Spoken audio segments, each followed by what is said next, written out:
Assalamu alaikum wa rahmatullahi wa barakatuh, and a very good morning. Bismillahirrahmanirrahim. Alhamdulillahi rabbil alamin.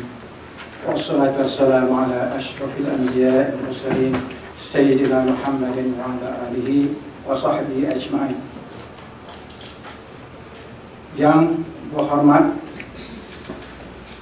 Kehin Udana Khatib Datuk Paduka Sristia Ustaz Haji Waliruddin dan Pengarah Datuk Paduka Haji Osman, Minister of Religious Affairs Brunei Darussalam,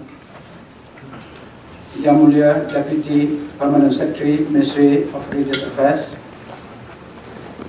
the Acting Vice Chancellor Dayang Rubia Widiako, His Excellencies, High Commissioners and Ambassadors, senior officers of the University of Brunei Darussalam, distinguished speakers and participants. On behalf of the organizing committee of the 5th SOASCIS International Conference, SICON 5 2016, I would like to extend a warm welcome to all of you to the opening ceremony of the conference. We are very pleased and also feel honored to be able to host this important conference, which gathers many scholars from various parts of the world. We are particularly touched by the presence of our guest of honor, Yang Berhormat Kehin Udana Khatib Datuk Paduka Sristia Ustaz Waliruddin, who, despite his very busy schedule, is kind enough to accept our invitation to grace this conference with his opening address, inshallah. It means a lot to us in SOASCIS to see old friends and new acquaintances at SICON 5, which coincides with the 50th anniversary of the University of Brunei Darussalam and the 5th anniversary of SOASCIS itself. I am also extremely pleased to welcome all the speakers and participants of this conference, especially those representing our co-organizers who come from outside Brunei Darussalam.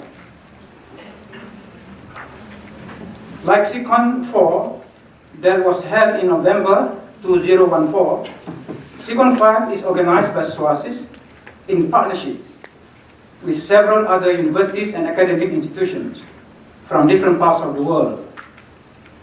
This time, SOASCIS organizes SICON 5 in partnership with Necmettin Erbakan University in Konya, Turkey, the International Institute of Islamic Thought, IIIT, based in Riyadh, Saudi Arabia, and also its regional branch in East and Southeast Asia. International Islamic University Malaysia, IIUM, through its Center for Islamic Economics, the up-and-coming Ibrahim College, London, and I say up-and-coming in the context of the first Muslim mayor of London, and the Cambridge-based Islamic Academy, United Kingdom. We are happy to have with us in this conference the leaders of our partnering institutions. I am pleased to announce here the participation of Professor Muzaffar Shakir, Rector of Necmettin Erbakan University, Turkey, Professor Datuk Jamil Osman, Regional Representative of IIIT for East and Southeast Asia, Professor Muhammad Hanif, Director of Center for Islamic Economics from the International Islamic University, Associate Professor Sheikh Abdul Mabud, Director of Islamic Academy, Cambridge, United Kingdom, and Sheikh Shams Al-Duhaq Muhammad, Director of Ibrahim College, London.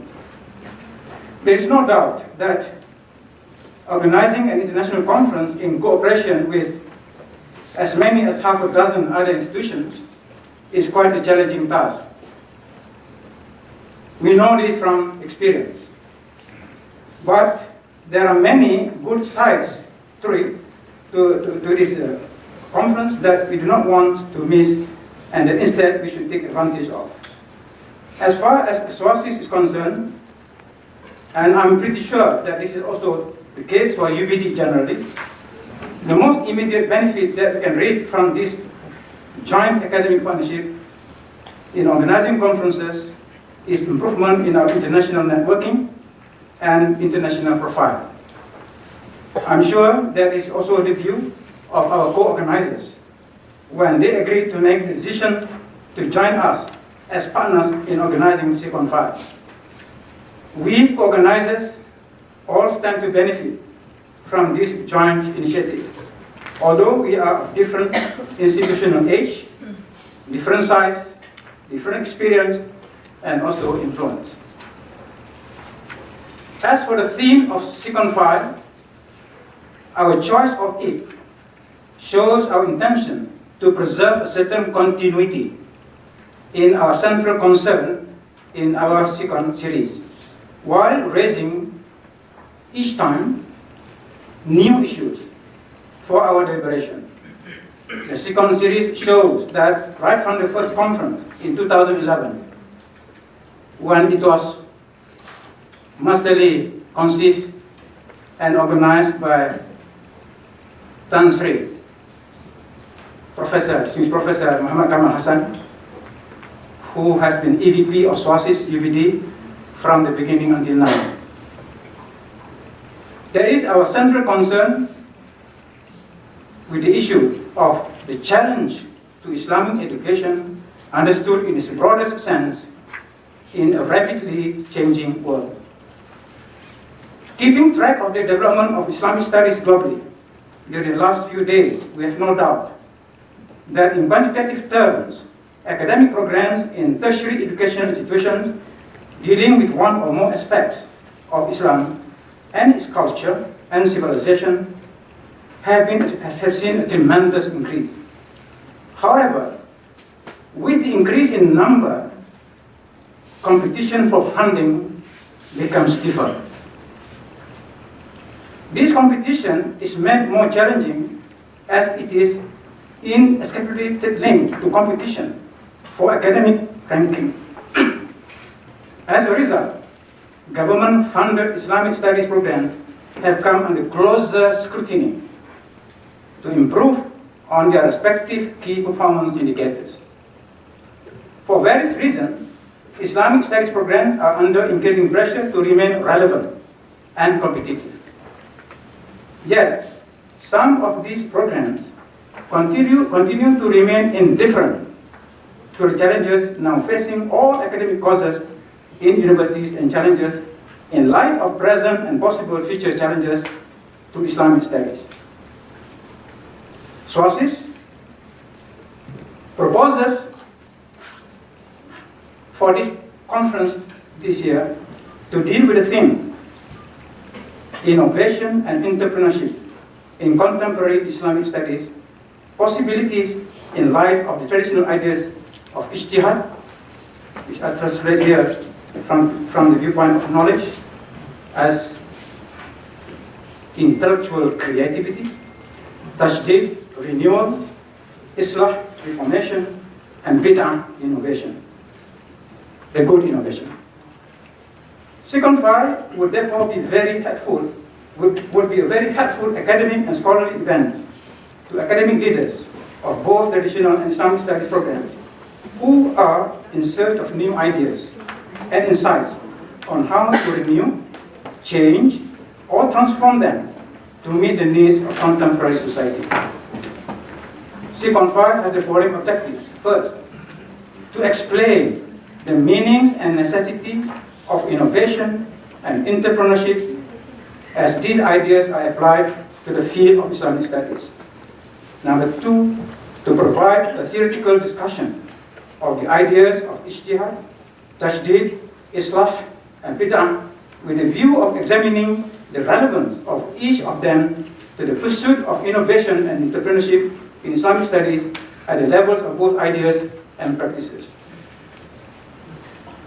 3. To discuss opportunities of empowerment of Islamic studies that may open up from the application of the 4 fundamental ideas under discussion to the state of contemporary Islamic studies. 4th and last, to discuss the different kinds of challenges that may have to be faced in pursuing innovation and entrepreneurship in Islamic studies. In conclusion, let me express our sincere hope that SICON 5 will be able to address this important issue, at least in some of its main aspects. And let me thank everyone who has contributed in one way or another to the organization, and hopefully, inshallah, to the successful proceeding of this conference. Once again, a big thank you, Shukran Jazilan, to Yang Berhormat Fahim, Udana Khatib, Datuk Paduka Sistia, Ustaz Badruddin, Minister of Religious Affairs, for kindly agreeing to address and officially open or officiate SICON 5. And thank you to the Acting Vice Chancellor of the University of Brunei Darussalam and her officers for all their support, material and moral, so crucial to the organization of the conference. And thank you to our co-organizers and the speakers for their precious contribution. Last but not least, for all members of the organizing committee for working hard day and night to help ensure that SICON 5 will be a success, inshallah. Assalamualaikum warahmatullahi wabarakatuh.